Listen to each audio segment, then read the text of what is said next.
Alright, this is VMA223 SFAM1. Here I am at Nellis Air Force Base. I am flying the AV-8B and I've got labels on. What the heck? No labels. Anyway, I'm flying the AV-8B. You can go ahead and look at it here. It's a beautiful bird.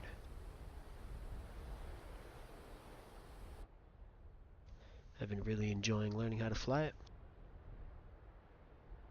One of the first things to kind of figure out, it's not modeled properly, but in order for your battery not to go dead when you're running through your checks without the engine on, because this engine is a freaking noisy little critter, you're going to want to tell the crew chiefs to get your ground power on. So if you tell them, go ahead and get the Chief, turn on the ground power. Copy. Ground power is now on. And there we go. As soon as I turn my battery on now, I can do anything I want in here. I will never run out of power. And I don't have to deal with my engines blaring in my eardrums. So that's getting the AV-8B on ground power. Later, over here, this panel right here will become our guidebook for getting on ground power. Currently that's not modeled, so we're not going to worry about it.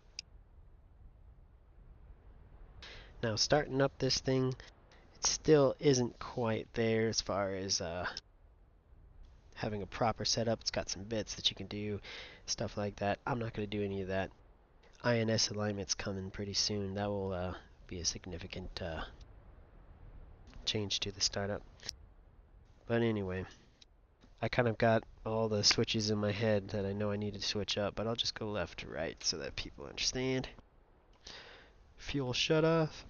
Here's your deck switch. Go ahead and turn on the oxygen for the heck of it.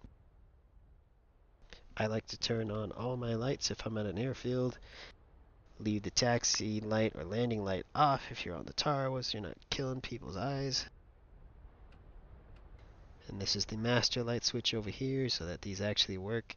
If the lead tells you go midnight, you just flip this off and no more lights. Next thing is the fuel pump. Make sure the fuel proportioner, which makes sure that it's all balanced in the internals. Make sure it's up.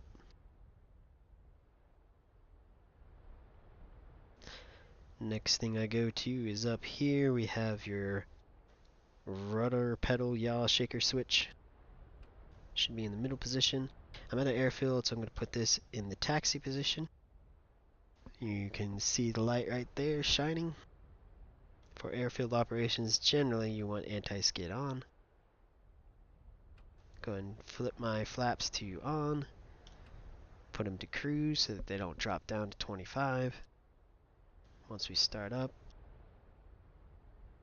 here's the water. When you're actually taking off, you have to decide if you want to use it. Next thing, I like to just go ahead and turn on both MPCDs at this point. Then I come up to what's called your UFC. So this is the left MPCD, and of course this is the right MPCD. This is your OFD. Let's see if I can get some information on that. Not yet. I got to turn the UFC on. So to turn the UFC on, you got this lever right here. Now the UFC is on. To turn on your radios, this is COM 1. Flip that volume knob all the way to the clockwise position. This is COM 2. Now, if I hit TACAN, I get all this information on the OFD. That's generally what the OFD is for, is extra information from the UFC. Next thing I like to do is turn on my HUD. Now, there's some switches down here behind the stick. If you want, you can pull the stick back so that you can see it while you're just sitting on the ground. I usually do that, but I gotta let go in order to use this mouse. So the next thing I do, I always turn on my FLIR just in case I want it. You gotta set your nav to, or your INS to nav. Once alignment's there, you'll have to do a few other things.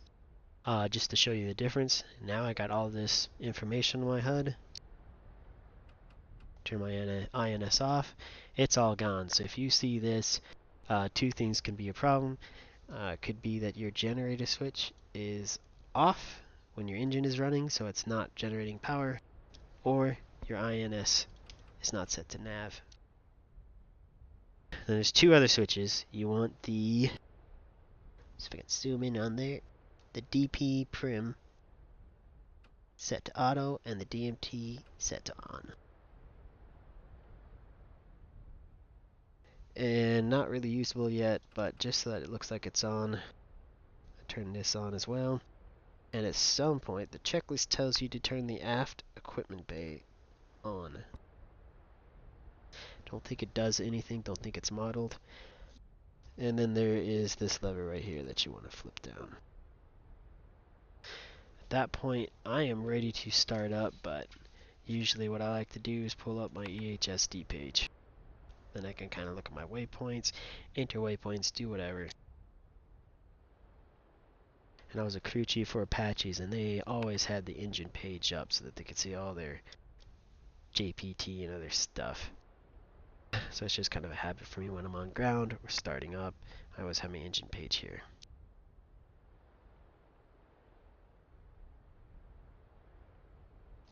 So that is getting set up before I start up the Harrier, because at this point, other than maybe the air-to-ground options, I can check to see if they fixed that.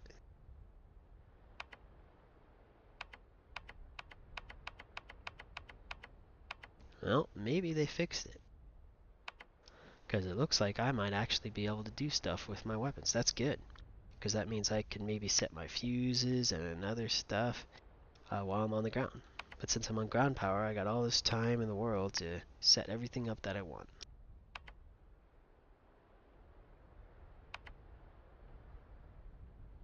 Okay, so now if you really want to start the engine, you got two options. You can do it the APU then engine way, or you can do the just straight up flip the engine switch. I'm just going to do the straight up flip the engine switch.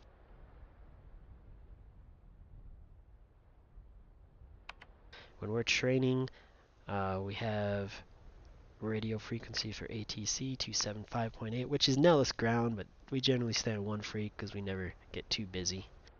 One freak is good enough for the ATC. If I was going to call startup, this is the Harrier parking pad. So radio comms for starting up generally just say where you are and that you're starting up, or where you are, or who you are, where you are, and that you're starting up. Now it's ground stone 1 over here at the Harrier parking pad starting up. Warning, warning, warning, warning. Close Warning, canopy warning. so it's not too noisy. So once you see the RPM kind of go up, this switch should start coming down at some point. But as soon as you see RPM, you can go ahead and bump this throttle to the idle position. Yep, and it switches down. RPM's going up.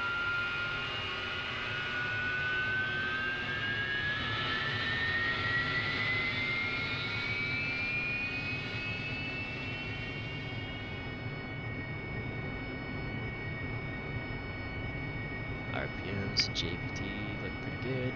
Forgot what the actual value is, but I'm pretty sure that's good.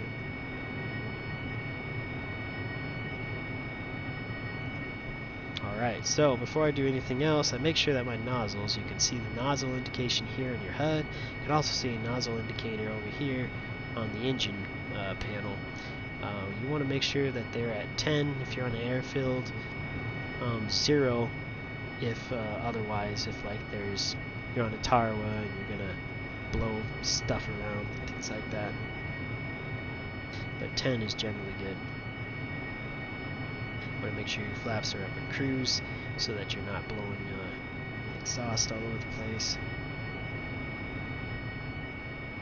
And now the engine is started up.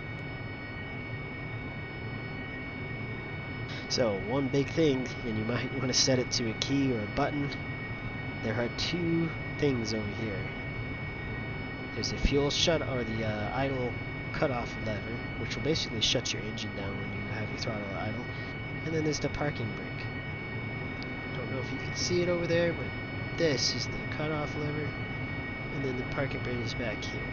So as long as I reach, like if if I look down this throttle and I reach to behind here until I see something, there's the parking brake right there. So with that parking brake out, I am good to go. Go ahead and I have Thrustmaster controls, so I'll go ahead and cycle through them. And now I'm ready to taxi.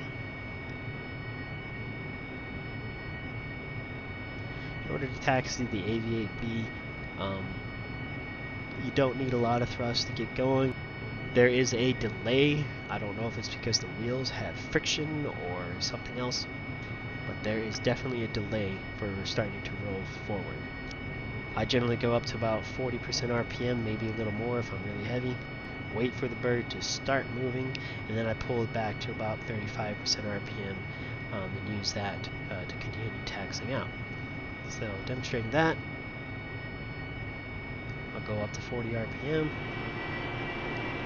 See, I start genuinely what are you doing? and I just ignore my crew chief. Haha. Pull back to 35 and I can start moving around.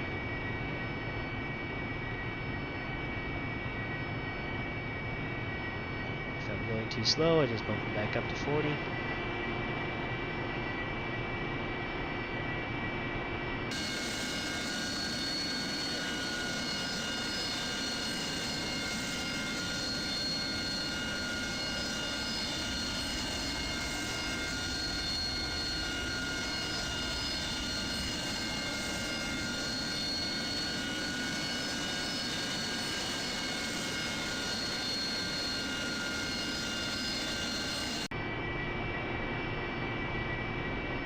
Speed and then go back to 35, 34. So this is going to get you building up some speed if you're going to turn like I'm going to right here. So you want to kind of slow down a little bit and then do your turn. This thing likes to flip over. It's not an F15 or an A10 or something where you can barrel down the taxiway and turn, you know, flip over. So taxiing operations, you got two options here. If you look at my HUD, right here, see this CAS symbol right now. That indicates that I am in, or anti-skid is on. If I push my nose wheel steering button, which is, you gotta set that up somewhere. That's that button down in the lower stick. It doesn't move or animate. But if you look at the HUD there, I click it, it says NWS. So right now, my wheel will only turn probably like around 45 degrees in order for me to turn with anti-skid on.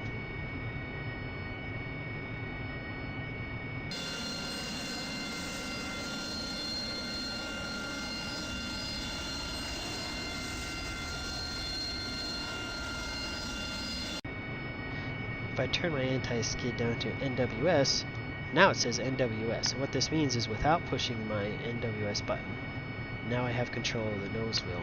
If I don't push the NWS button, I just have that 45-degree control.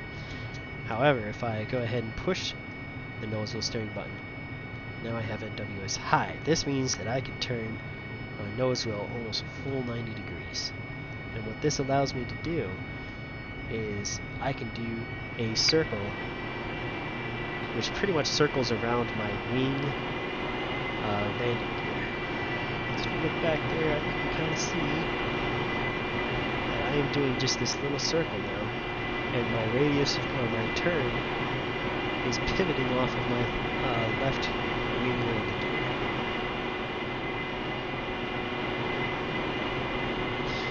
So this is the mode anti-skid set to NWS that you want to be on the Tarawa in order to get this maneuverability or capability of taxiing around without hitting things or having to back up.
to off, so I'm going to put it back to on.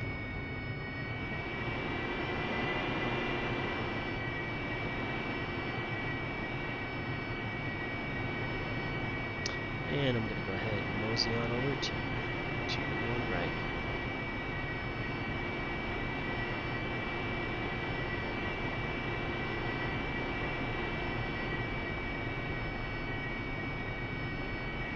Forgot to make my taxi call. So my taxi call would have been Nellis ground, stone 1, ready to taxi 2-1 right. That would be if I was requesting it. Since it's uncontrolled, it would be more like Nellis ground, stone 1, taxi 2-1 right. I've already announced my position in my startup where I'm at. I could announce it again if I really think it's necessary. Mainly with radio comms, you just want to announce what you're doing, or request what you want to do, and see what the tower says. Because if there's a controlled ATC, they can always have the prerogative to say, no, you can't do that, do this. And try to listen to them. It'd be nice. I mean, it's not always fun to be ATC, but it's always fun to have ATC. Alright, so part of the reason why I went over the whole short line is I wanted to show something about the nose wheel and landing gear's position. Some people get nervous when they're on the tower run. They're like, oh my gosh, my nose is over the deck a little bit. Well, let's go to external view, plug your ears.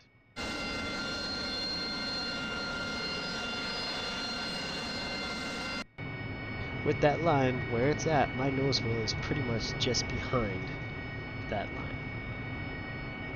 So that's where your nose wheel landing gear is. Generally, if you turn maybe a little behind left and right, your wing landing gear may be a little bit past it. So if I was to do a 90-degree right turn right now, my wing landing gear would probably be a little bit to the left of this line. So definitely want to initiate turns a little sooner if you're on the tower, so you don't flip over the deck. But a little practice, get the idea as far as directing your aircraft. So for SFAM1, the first task is a STOL Flap short takeoff. In order to facilitate that discussion, I'm going to go ahead and get out of here, DCS, and we're going to go and look at a few slides. The first thing we're going to talk about is kind of the Nellis pattern. I'm going to do what's called the flex east reentry. And then when I go off to do my wave off, I'll go ahead and do the duck reentry, which is basically going out to those mountains. Flex east reentry, I take off here and make a right turn. I go kind of towards those mountains, and I come back to my initial overhead. So let's go talk about patterns real quick. Okay, so here's the SFAM1 document. You should be pretty familiar with it. Go ahead and read over it. Slide 3 has got like the Chuck's Guide link and a couple other things like the flight manual, pocket guide. Go ahead and read over those just to kind of get the feel for it. This just shows you the tasks. This just shows you the ATC channels that we're using and the different parts that what I'm calling at Nellis Air Force Base totally fictional. We've got our mock LHA area over here. This is usually where we hold short for 2-1 right for training purposes. Here's the box up or press up box pattern area, and then here's where we're usually parked. Mock LHA area is generally for SFAM2 when we start practicing vertical landings. The wind will usually be set here, so you'll end up doing a crosswind vertical landing here. Headwind vertical landings you would practice on the runway numbers.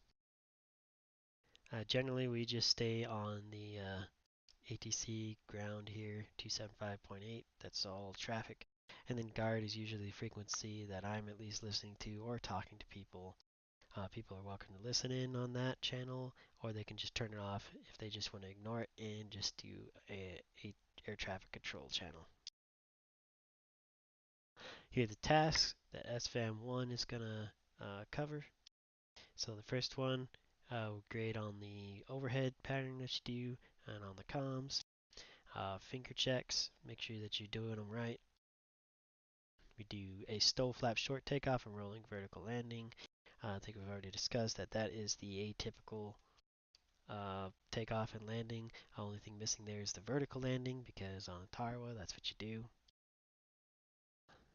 Fourth task is the wave off.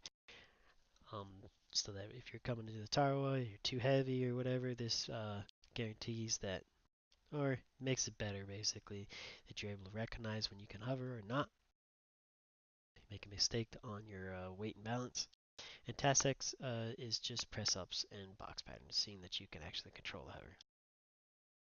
A couple other slides here just kind of explain some characteristics. Slide 11 shows you the overhead pattern. Generally, it is a left-hand brake unless otherwise stated by the airfield, or if you're at a right runway and there's a left runway, you always want to go away from the other runway, generally speaking. Alright, so this is the slide that I really want to talk about because we got here to talk about the pattern. It's a tack view of me doing the pattern.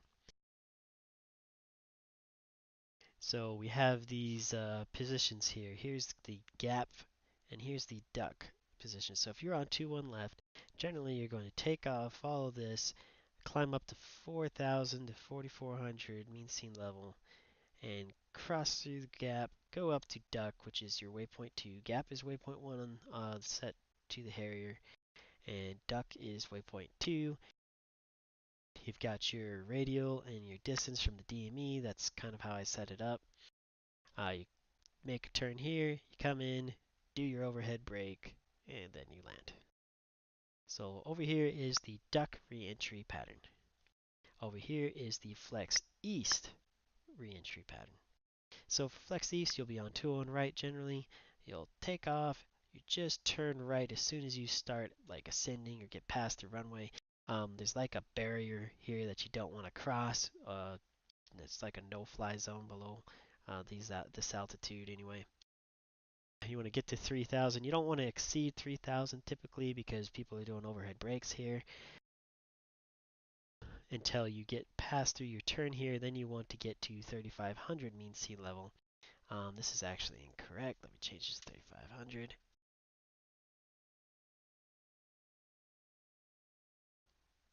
Oh, never mind. I take that back. If you're doing the straight in, you do want 3,000 mean sea level. Anyway, take off, do your right hand turn. This is waypoint 3 for the flex east waypoint. It'll get you right over that, so the racetrack is over here. It'll get you kind of crossing over here and then going over just past the racetrack all the way to the runway. Perform your overhead brake here and land on 2-1 right. So this is just the typical Nellis pattern that I usually run on our Thursday night trainings. And just so that you don't think I'm stupid and I'm just making all this bull crap up, I mean, why the heck am I coming up with this? Well, here is a sheet from the actual Nellis Air Force Base.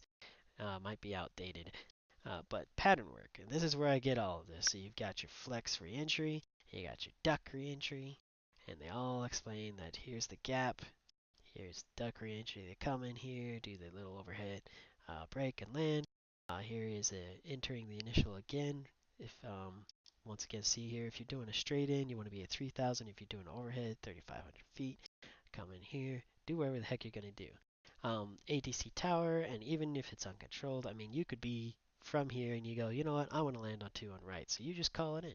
You just say, hey, traffic, I'm diverting to 2-1 right, and you switch over to 2-1 right. Good to go. So yeah, this slide 13, just wanted to show that I'm not making this stuff up. Okay, slide 14 talks about the beam point, what you should be doing. Take a look at this. Take a kind of just a grain of salt of all these values that you know, if you want to be perfect and keep it in your head. Mainly slow landings. You're closer to the runway when you're on the beam point on the downwind. For conventional landings or fast landings, you're a little bit farther away. So that's the biggest thing. And the other thing is when you hit the beam point, your key times are going to be 5 to 10 seconds and 10 to 15 seconds. So if you're at an airfield, you got wind or you don't have wind, I generally just do 10 to 15 second at the beam point. So it gives me plenty of time to make my left turn to final. And then on the Tarawa, I do 5 to 10. So tower do 5 to 10 because generally it's moving. You don't want to get too far out because then you're coming in forever on final and you mess up everybody else behind you. So 5 to 10 seconds there. Take a look at this. The rest of these slides, just more elements of takeoffs and landing. This just shows your RPM. JPT is still way messed up, so never go off of JPT yet until they fix it. But the RPM is dead on. And that's all I wanted to show for the pattern work. I did want to come down here and talk about the STOL Flap short takeoff. So here after the question slide 22, I have all the checklists for there's pulled out from the VMA223 and also the actual flight manual. Just random takeoffs and landings and stuff that you'd expect.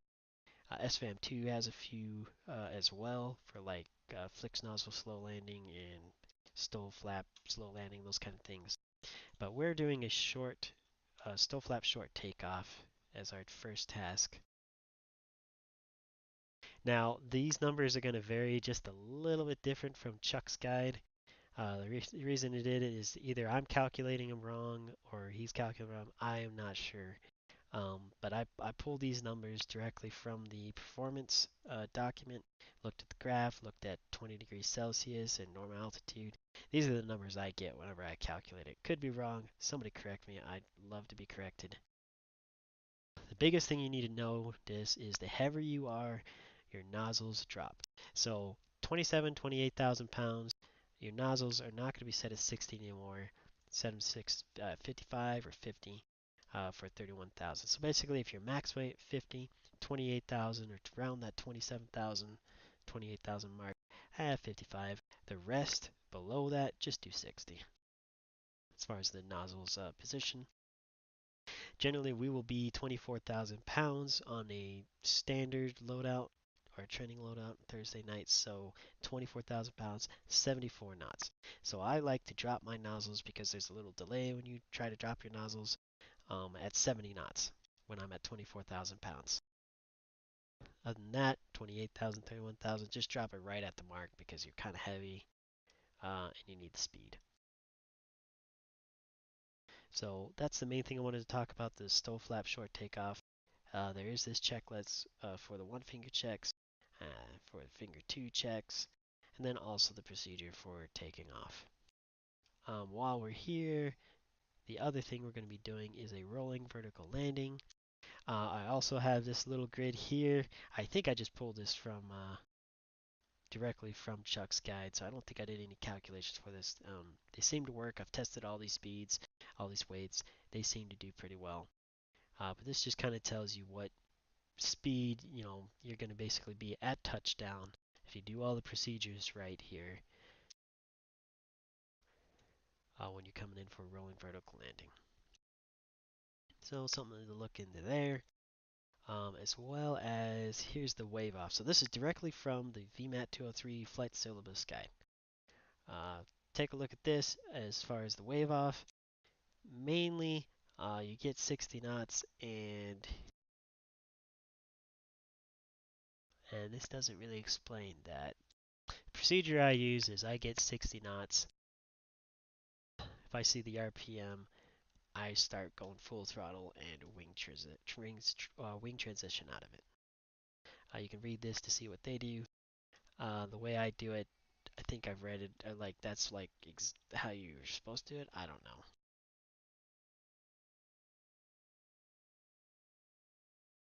But 60 knots, it's not stated here, 60 knots full wave off. Or 60 knots and you see RPM under the hexagon, that symbol that pops up, you need to go ahead and wave off and readjust your weight.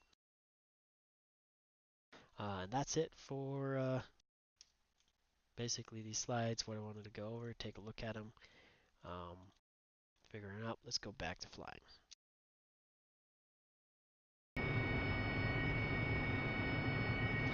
Okay, so talked about the pattern work. I'm going to do the flex east re-entry here.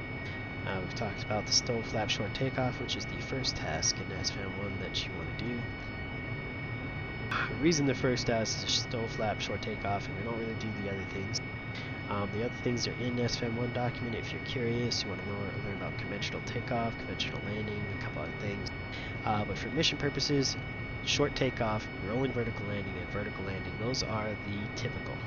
Those are the atypical takeoffs, landings that you want to do in the Harrier. They're the easiest, the safest, and most in control. And plus, if you're operating on the Tarawa, STOL Flap short takeoff and vertical landing is basically your options. So without further ado, in order to get set up at this point, do what's called a finger one check. So finger one check, what you want to do is check your nozzles, flaps, trim, check your waypoints, check your QFE, set your altimeter to barometer or altimeter. If you're on the tower, you want to be radar altimeter in order to not exceed that 500 above sea level on takeoff, unless you have a barometer set correctly. Here at the airfield, I'll set my barometer to, or my altimeter to barometer. And my altitude is supposed to be 1860. That's elevation. Looks like it's good. It's 29902. Used to be 2965. Some updated that. So, like I said, the first thing we do is set your nozzles. In order to do that, you get your nozzles down to past 60. As we discussed with this STOL Flap short takeoff, we're going to use 60 nozzles. And then I move this nozzle stop until my nozzles are set at 60, watching my HUD. There. Now, all I have to do is drop my nozzles and they will stop at the 60 point. This is good for the takeoff. So I'm going to set them back to 10. For the finger one checks, nozzles are set. The second thing I'm going to do is check my flaps. For the STOL Flap short takeoff, the STOL is in the name. So you want to set your flaps to STOL. This will drop them down to 25. Let's go ahead and take a look at them.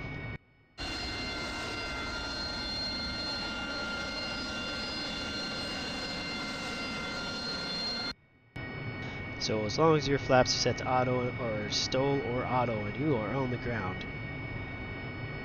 you'll be 25 flaps. You don't want this while you're taxiing around, but when you're ready to go and take off, you won't be on the ground too long, so you can go and flip them down. Nothing really will happen. They don't have it modeled to burn up your stabilator or anything like that, but standard practice. The next thing at this point, I would determine, am I going to use water? I won't turn it on if I was. At this point, I'll turn it on when I do my finger 2 checks lined up on the runway. The water, I'm going to leave off. I've determined that it's only 20 degrees Celsius outside. I'm not going to need more water. I will get full power. So the next thing to do is to check your trim. I've been taxiing at 0 trim. You're actually supposed to taxi at -2 to 4 trim down. They don't have that modeled, but that's to keep debris and stuff from getting brushed up into the engine inlet from the RCS and from the nose. So I've got 2 nose down. The next thing I would do is set my QFE, but we've already checked that. It's 29992. I'll check my waypoint for the flex east re-entry. We want waypoint 3. Any other mission items, I would go ahead and check, double check, make sure I'm good to go, and then I would go ahead and call the tower.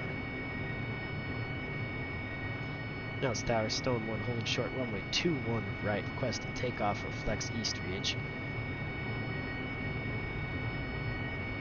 Nothing heard. Stone 1 taking 21 right, flex east re-entry.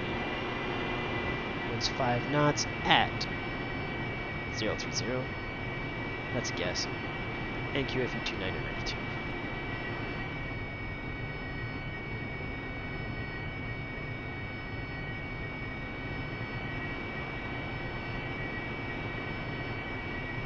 So mosey up on here. Stop when I'm lined up, and then I will go through my finger 2 checks. These finger 2 checks, I'm going to go slow, but generally finger 2 checks should be fast, quick, you're ready to go, and then you're off the runway. So finger 2 checks, real quick glance of everything I did. Okay, my nozzle stop definitely set, nozzle's there. My flaps are set. Water, not going to use it, good. Trim's good. Next thing I check is I go up here to the HUD and I drop my flap or my nozzles, check that my flaps are actually moving with the nozzles, go back to my initial roll nozzle position. My nozzle rotation airspeed, we've already derived what that is. Roughly, I think my gross weight is around 24,000 pounds, so between 70 and 80 knots. So I'll drop my nozzles at 70 and then I'll gently go off the runway. Next thing I do is you want to reset your JPT here. That will give you your max JPT in your flight. And I reset this acceleration. At this point, I'm pretty much ready to take off, so I'm just going to do a real quick run-up check, run up to 60, just go past 60 and then come back down, check it to 60. Hold your brakes in as you're doing this. Now you can see I'm at 2.4 seconds on the 35 to 60% RPM. I'm ready to go. I'm ready to go. So what's going to happen is I'm going to increase my throttle as soon as I feel like I'm going to start skidding, release the brakes, speed at 70 knots, drop my nozzles, I'm going to pop up the ground, and I'm going to start transitioning into inboard flight. The transition is going to happen pretty fast. I'm not that heavy, so it won't take that long. In the end, I want to be on nav HUD mode. I want to have my gear up, and I want my flaps in auto and nozzles full aft. Won't be talking much, but here we go. Increase the throttle.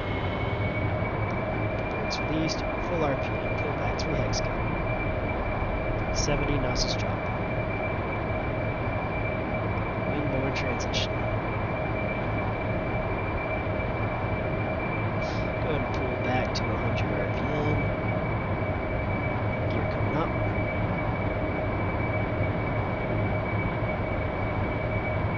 Trim it out. Okay, nav on the HUD, flaps auto, and nozzles full aft. Continue a 6-degree angle climb, go up to 3,000, make a right turn.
Throttle response with this Harrier is a little slower than most aircraft. So you probably noticed me manipulating the RPM quite a bit there towards the end of that turn. Generally you have to start idling back before you even initiate your turn, otherwise you'll have this kind of like, before you end your turn, because you'll have this like surge of speed all of a sudden. If you do it incorrectly, you'll end up being like 30 knots above your speed when you get out of your turn. Your goal is 300 knots. At this point, 3,000 altitude.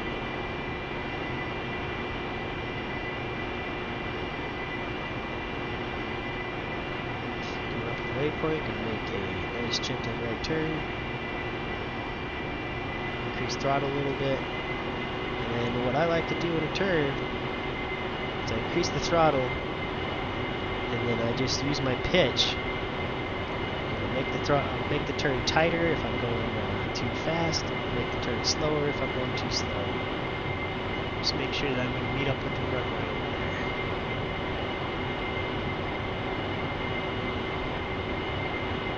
Okay.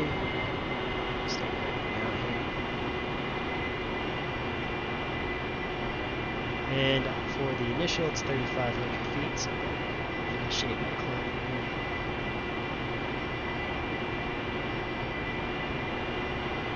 Most airfields, it's going to be 350 knots. Tower will be 350 knots. And about 1,500 feet. So we go up to 3,500 feet above sea level. That's 1,500 feet above the analysis ground. At the tower, you will be at 800 feet above the sea level. I will initiate your overhead burn. So I fly all the way to the end of this runway, trying to hold 300 knots at 3,500 altitude. Once I reach the other end of the runway, I'm going to go ahead and break right since we're doing the right runway here. Goal is 10 degrees angle of attack. That's all you need to worry about in this road. 10 degrees angle of attack. Technically 4 Gs, but 10 degrees angle of attack is all I worry about. So, now it's Tower STO 1 in the break for 218. Catch my 10 degrees angle attack. At this point I got to do some finagling, get my gear and stuff down. Landing gear. Landing gear.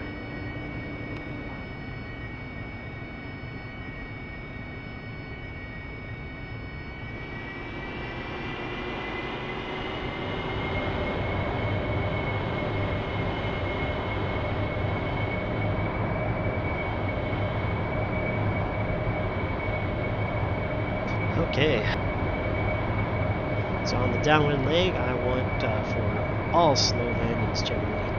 I'm going to be doing the rolling vertical landing.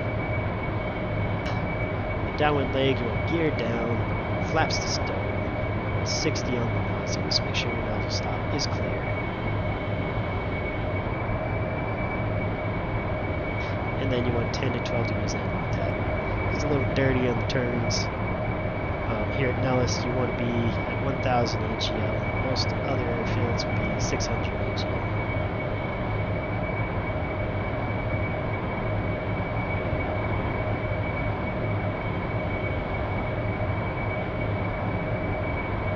Notice how slow I'm going. Now, if you're dealing with, like, if you're in the pattern with fast movers, you might want to drop your nozzles down to like 40, 50, gain a little speed.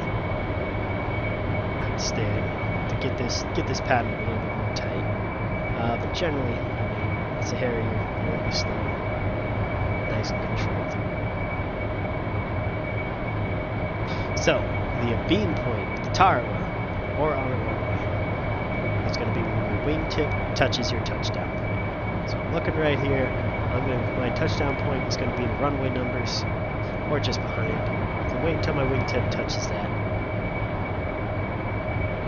Timing reasons, see if I can get this. So right there, my wingtip is touching it, so I do my call. Stone 1 being 2-1 right, 6.5 on fuel gear down, dry. And we're going to count 15 seconds.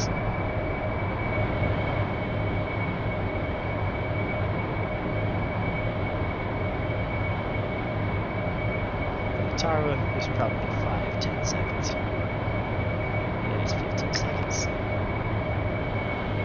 going to go ahead and start my descent here since I'm so high to like a 5-degree negative glide slope. The real important thing is to really get that 12 degrees angle of attack. The reason you want that is that keeps you the slowest in this turn, so you can lose this altitude. I'm already at like 600 feet, so I'm going to go ahead and stop my descent a little bit, go up to 3 degrees glide slope.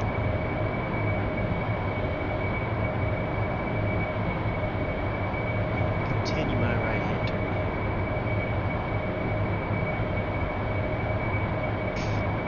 Now for the Tarawa, you'll be in other airfields, you'll be starting at 600 AGL. So you'll just make a level right hand turn and then try to get that where you're going to be basically. Like you can see the runway is about 3-degree glide slope now, so that's good. Same thing with the Tara, that's what you would want. 3-degree glide slope to where you're going to get to your stable hover. Here I'm going to touch the ground, so I'm just going to continue this 3-degree glide slope for the rolling vertical landing. I'm going to continue the 3-degree glide slope until my negative 5-degree glide slope is at the touchdown point.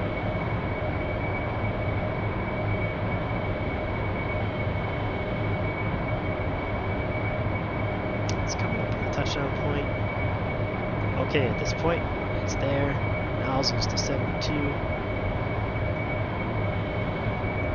Increase my descent to 500 feet per minute. I'm going to increase my angle of attack to 14.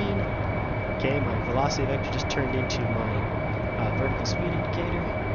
So if I keep it at that 5, it's 500 feet per minute. I'm just going to stabilize here, 14 degrees angle attack, and I'm not going to slow down. I'm not going to do anything. I'm just coming in. Touchdown. Go to engage brakes.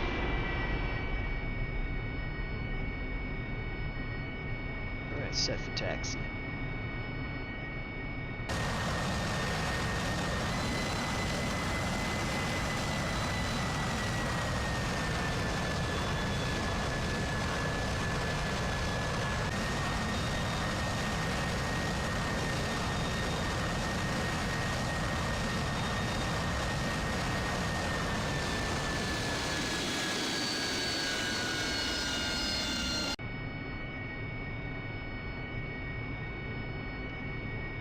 And let's go ahead and pull off here.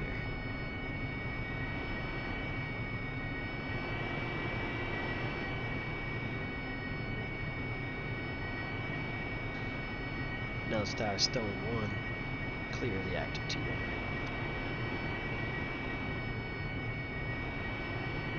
So that would be a STOL Flap short takeoff, flex east for inchy pattern, and a rolling vertical landing. Done fairly well. Little bumps and bruises there, but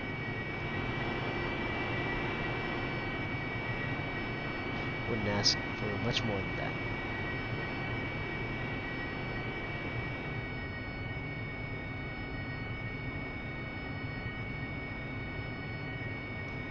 Alright, I'm just going to go ahead and refuel. We'll come right back. And I'm going to basically, when I come back, I will be on final approach. I'm going to try to start attempting to do a vertical landing on the runway. But what I'm going to do is demonstrate the wave off. Request refueling. Request rearming. Copy. Now, welcome back. I forgot that I told you guys earlier that I'm going to demonstrate the duck re-entry when I do the wave off. So I'm actually going to do that. And what I'm going to do this time is, instead of doing a STOL Flap short takeoff just for an extra added goodie or whatever, I'll do a conventional takeoff. Nose ground stone 1, crossing 2-1 right, taxi 221 left for duck re-entry.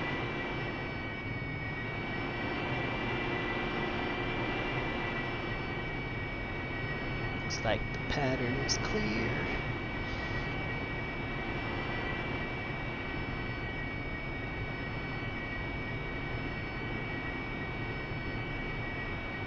So conventional takeoff, generally you take off just like a jet. The biggest difference is you don't pull up 10 degrees angle of attack like an F-15 or all those other fancy jets. The most you want to pull up is 2.5 degrees pitch. Let the Harrier just lift off the ground.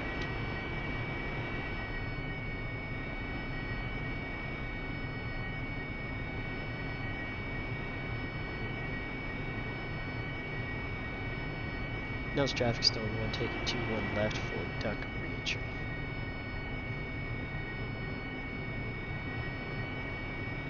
Already did my finger 1 checks previously.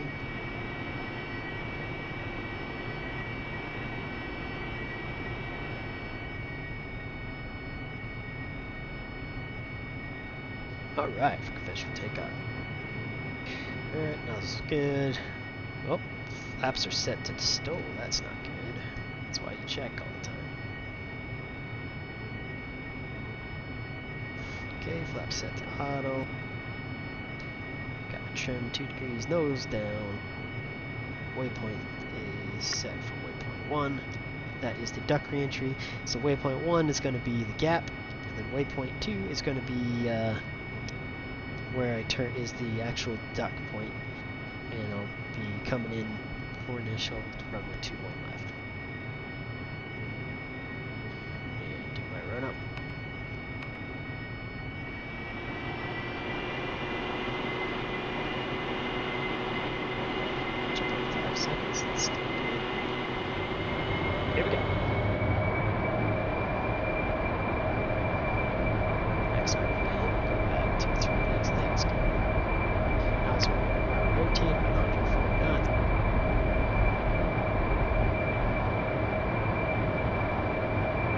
Yeah, I was a little dirty on the takeoff. Generally wanted to be smooth on that.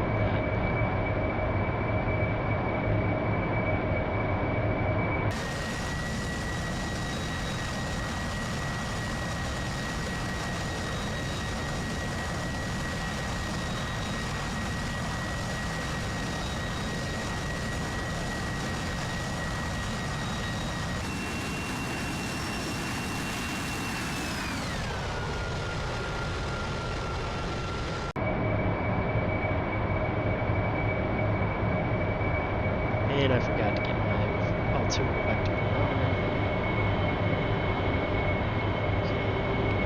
Okay, 200 knots.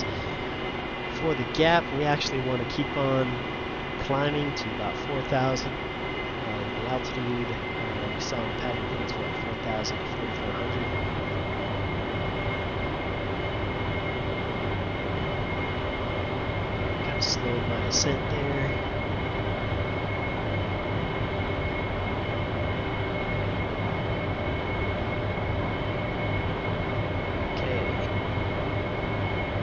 Yeah, this pattern is cool because you get to go over these mountains over here.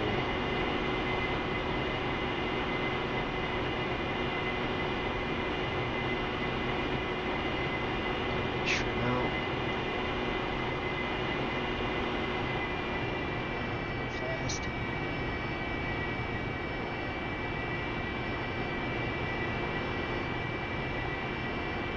And crossing the gap, go ahead and start left-hand turn. All the way up through, switch to left. At this point, I'm past the mountains. I'll go ahead and descend to 3,500. That's the initial altitude.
Waypoint, the duck reentry.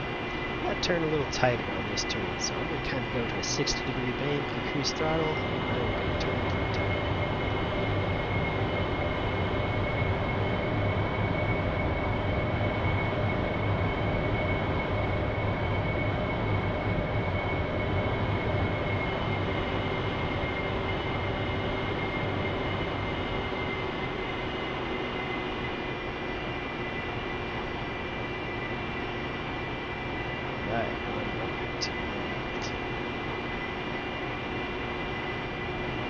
So for the wave off, I am full fuel, well, 7.2, pretty much full, definitely over my hover rate, even with water. I'm going to keep my water off. I'm going to basically do this approach just like the rolling vertical landing, with the exception that I'm going to try to get to a hover. Over the, just to the left of the runway numbers. What's going to happen is I'm not going to be able to do it once I am less than 60 knots. I don't want to crash. This is just an exercise. But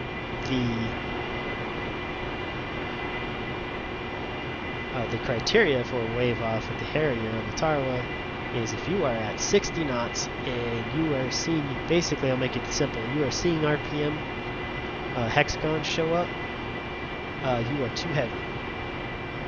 You do not have the power to hover. Go ahead and wave off. Dump some more fuel, burn some more fuel, do whatever you need to in order to come back so that you can land safely in a hover on the top.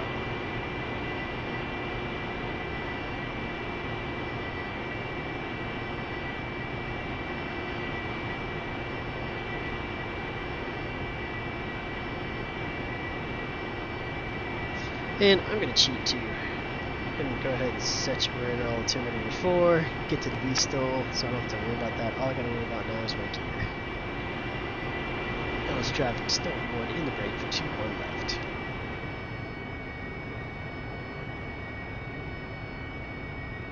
Landing gear. Landing gear. Nozzle's going to 60.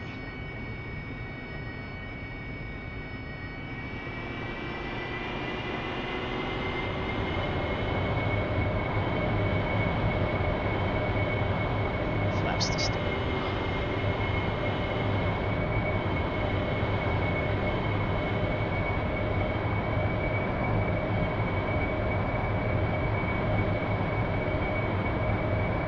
Okay, trim route.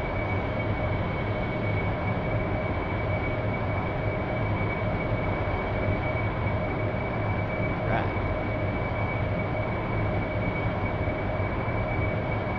Just nice and cozy.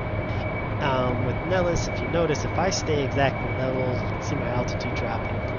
It's because there's a slight incline, so I'm going to go ahead and make sure that I'm kind of ascending just a little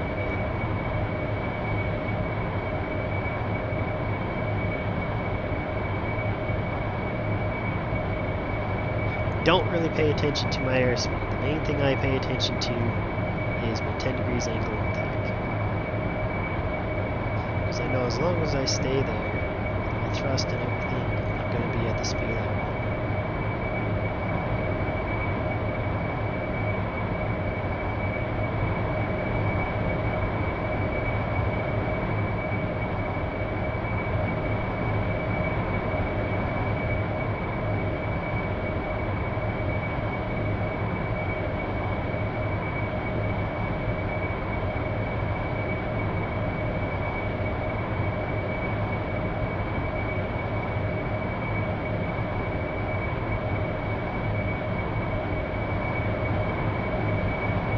STOL is good. Fuel 6.8, get down dry. 14. Perfect. About 15 seconds. Once again for the Taro, especially if it's moving 5 to 10 seconds. And get ready to send.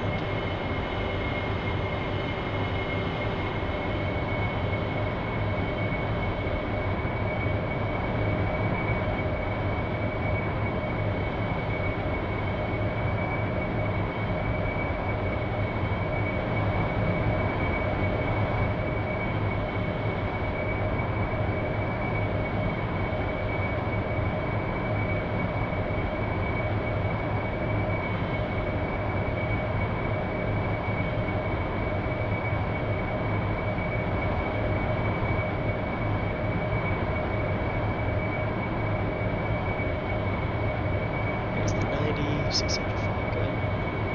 And make the lens go 3 degrees.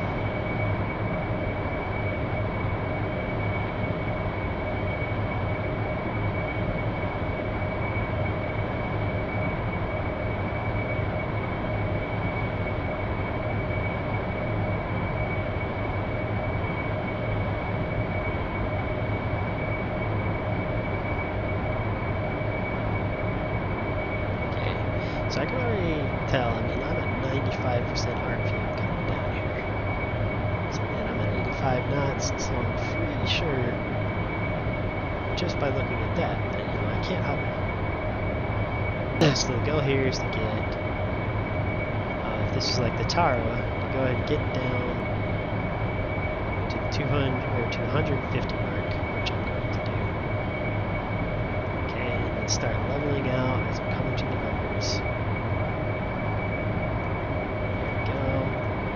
Hover stop. And I'm going to go a little bit below just to show, okay, there's my RPM, I am not hovering. Okay, I'm going to nozzle forward a little bit, full RPM. There we go. Now I can go ahead and decrease the throttle.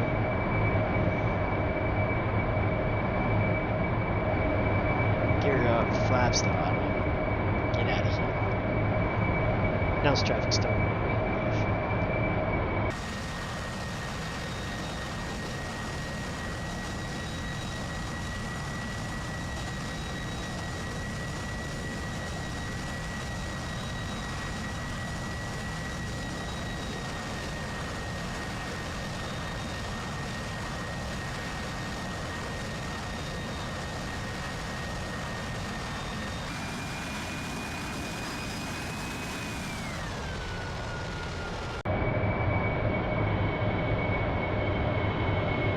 And as you can kind of see there, I knew that I was in trouble way before I even started dropping, descending from, anything that would cause me to freak out at that point.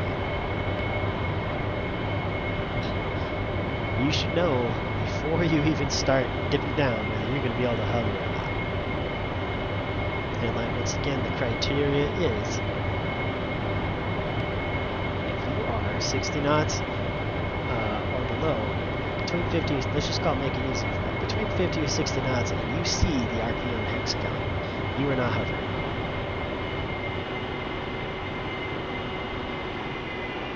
What that means is that you need to perform the wave off, max power, and for me, I nozzle forward just a little bit, like immediately, because what's more important is getting that speed back. You know you can't hover, so if you start slowing anymore, you're gonna crash. So what you want to do, you're distracted here, my speed's off, my altitude's right. Coming into that tar, and you get in trouble, trying to get into a vertical takeoff, speed. That is your friend, speed. You don't want to just drop your nozzle or put your nozzles full aft instantly. But if you set your nozzles just a little bit forward, so you start going forward, you want to start getting some forward momentum going. You may even dip a little bit. You may start descending just a tiny bit. And as soon as you get your speed back, I mean it's within like 20 knots or so, you'll start getting your lift back and you'll be safe and good to go. So I'm just going to fly this pattern again, and then I'm going to go straight to the press up and box pattern. And I am way off with my altitudes and speed.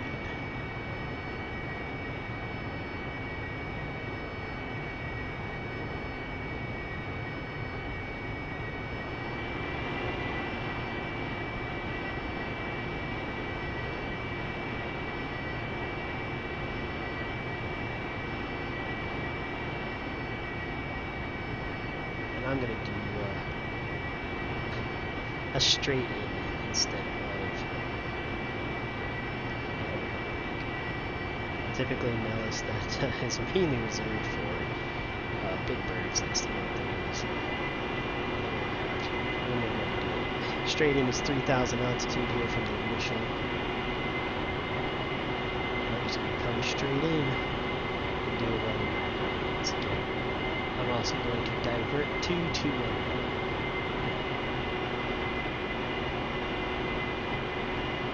Nose traffic, STOL 1, initial 4, straight into 1 right full stop.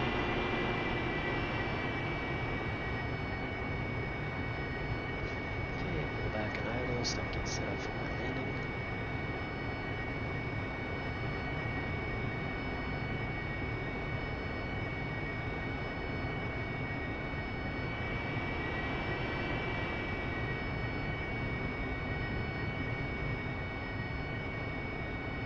Landing gear. Landing gear.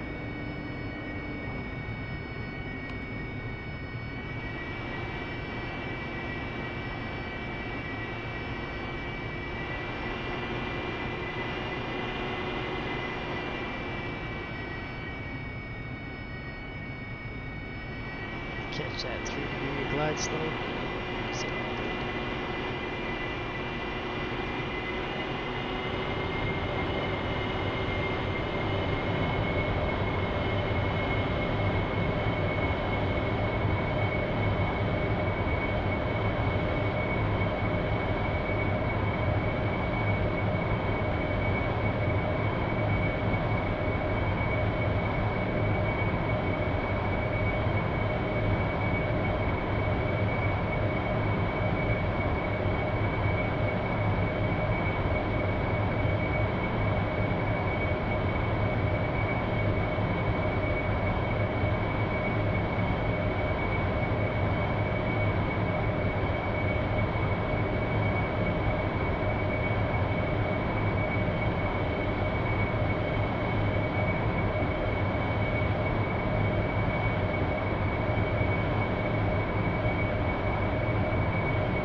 taxi.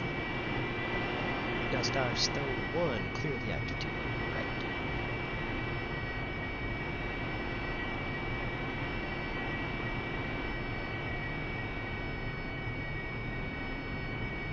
Nose traffic STOL1, taxing to the press up box pattern area for the Harriers, crossing to one left.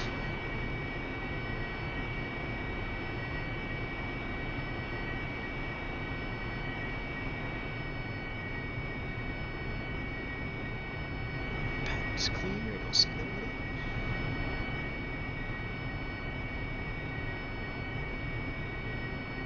Okay, let's see here. Can you guys see my controls if I do it? Alright, there we go. Kind of off to the left there. Kind of hard to see, but what I'll do is I'll try to keep myself looking left instead of right. Except for the times I can look right. So that you can see the controls over here. So you can kind of see what I'm doing. Nose traffic, STOL1 entering the press up box pattern area. The area is active.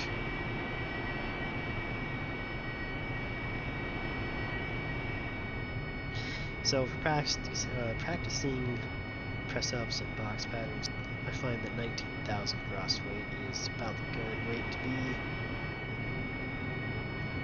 in order to do it dry and not burn up your engine. So that's what I'm going to refuel to. 19,000 gross weight. Request refueling. Request Copy. rearming. Copy. Let's go ahead and get set up. Up, taxi 3 degrees, those up. Wow.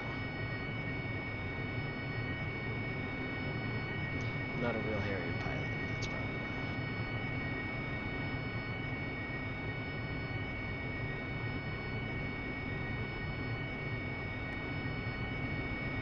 why. One check, and we're good, 82 nozzles, trim 2 down, don't need no waypoints, keep your feet set. And Rearming complete. 2 check, you can do that, you can do the run up, I'm going to skip it. And here we go. Holding brakes, nose will stay, full throttle.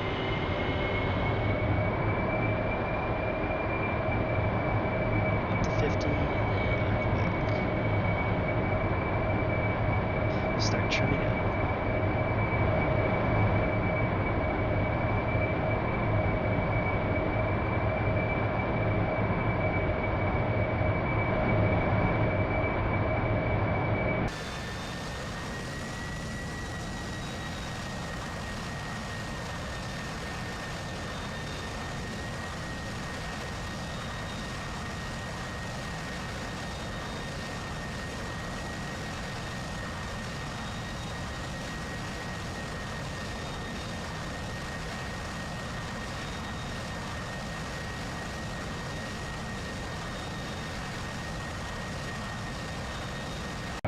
So, if you look at my HUD, 60 AGL, that's alright. You'll kind of bounce up between 40 and 60 AGL.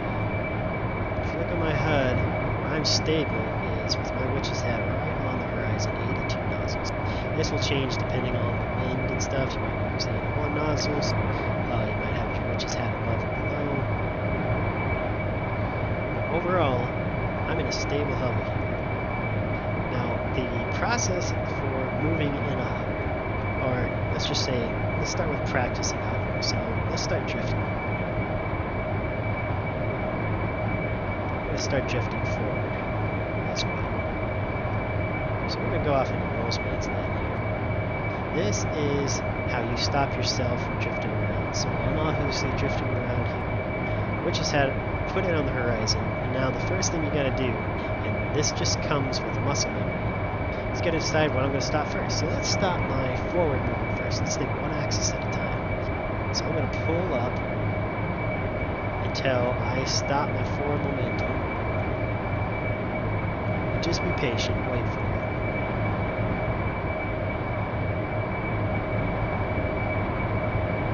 Okay, there's my forward momentum stop. Now I'll just bring the witch's hat back to the horizon. I readdress. So now I'm moving left. Okay. So to readjust that, I'll go ahead and bank right a little bit until I go back to richest horizon, and I'll just readjust. At this point, I'm going so slow that it'll take fine movements.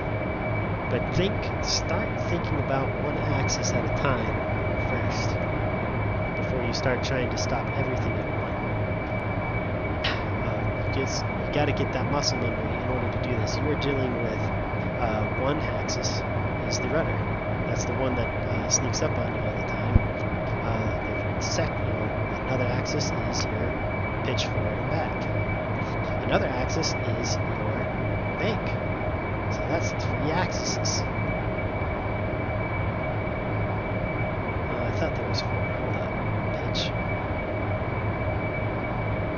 That's 2. 3. And then 4 is your up and down with your throttle. Okay, so you're dealing with 4 axes here.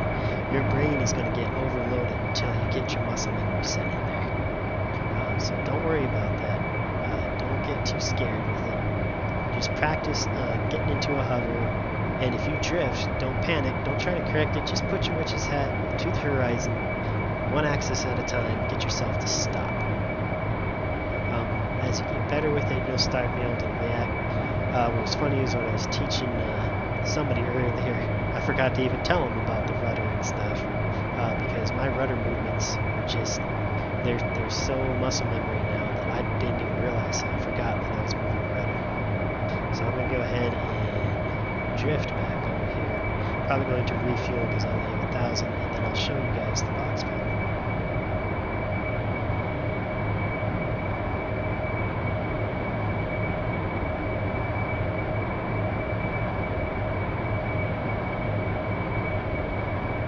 Let's do a fancy rotation here.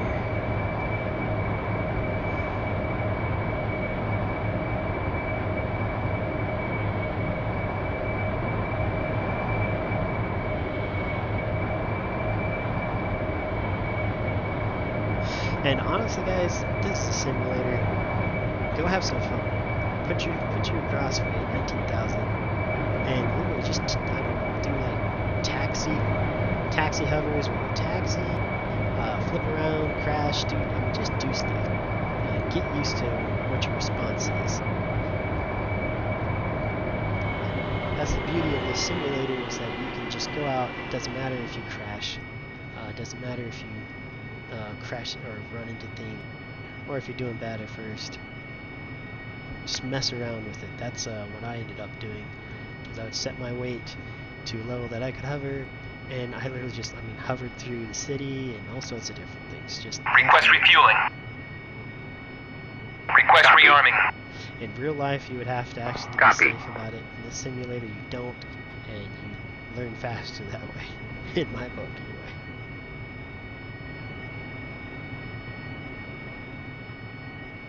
So I'm just refueling back to 19,000 gross weight so I don't run out of fuel when I'm doing this box pattern.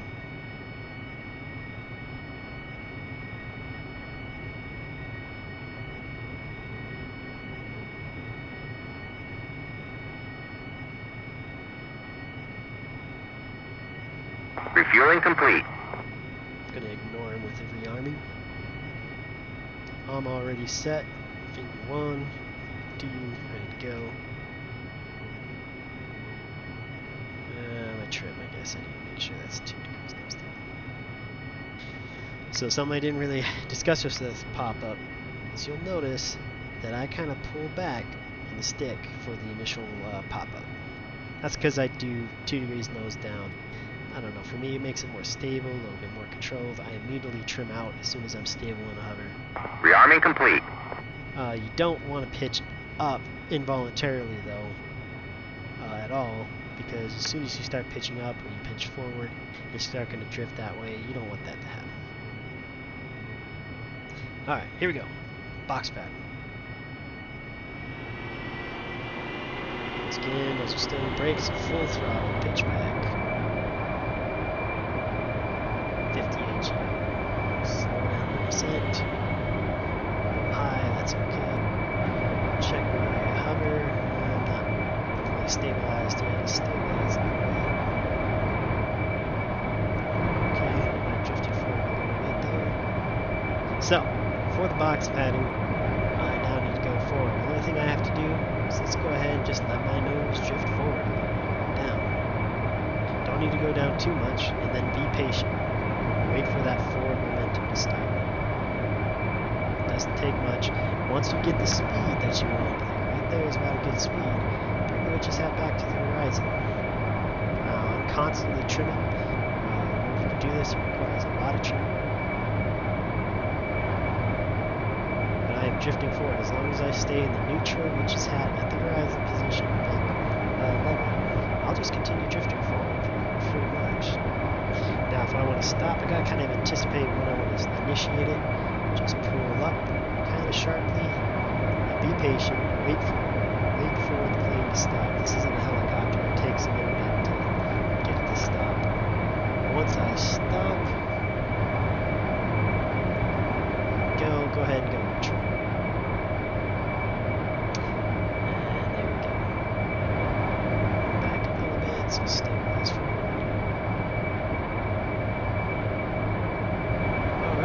Now, coming right, banking with this aircraft is a lot more responsive, so you don't need to bank much at all. Just bank a tiny bit.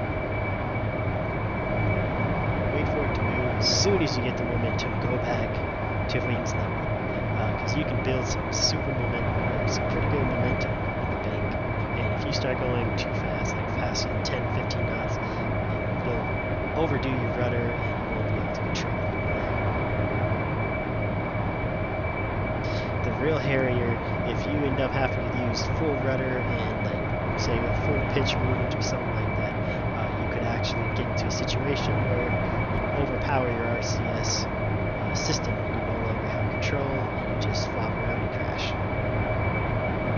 Don't think they have that modeled here. And I'm just going to continue adjusting. Sorry you're not seeing that control thing here. It's because I'm trying to make sure I stay in position. Okay, go ahead and stop myself once again. Bank, wait till you stop, and then neutral position. Okay. Can't really tell if I'm lined up. I don't think I am. I'm coming left a little bit.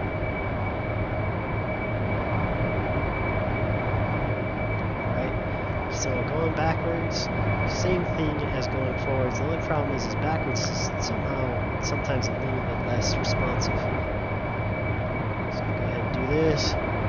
If you notice, I'm constantly looking out the window to judge my speed forward and backwards. Once again, got my momentum. Go ahead and neutralize here. Pitch and bank. I'm going to go ahead and adjust so that I get over here to the line. That's the once I'm stable, just continue to just hold that maybe little pitch up on the witch's head, and just to make sure that I keep going backwards.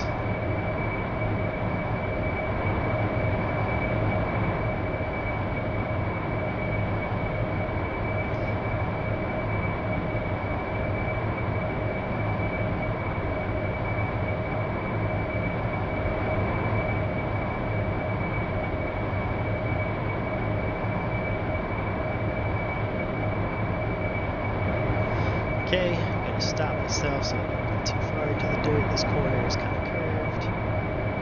Once again, nose down, wait till I stop. Go to neutral position. Alright, ready for my left bank. And a little forward, so I'm going to actually come back to at the same time.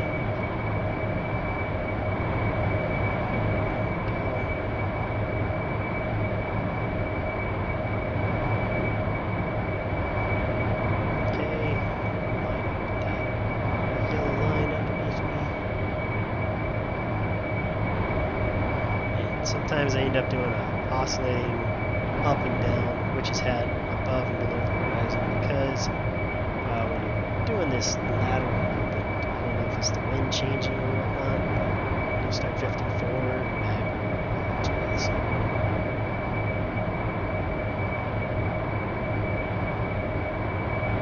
Okay, coming to my descent point.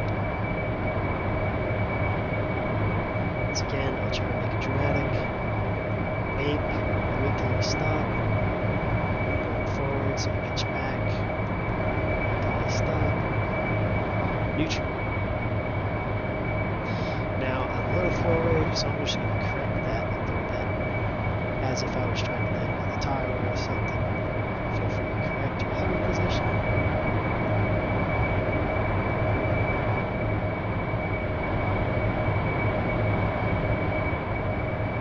Okay, that's good enough for me.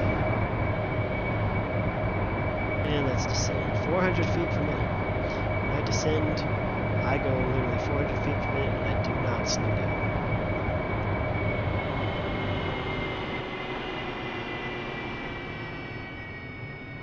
And there you go. That, my friends, is SFAM1. That's all that you'd be expected to know for the check ride, minus the conventional takeoff that I sucked at. Doesn't matter which pattern you do, that kind of stuff. But if you could do that, you'd be fine. I will catch you guys later.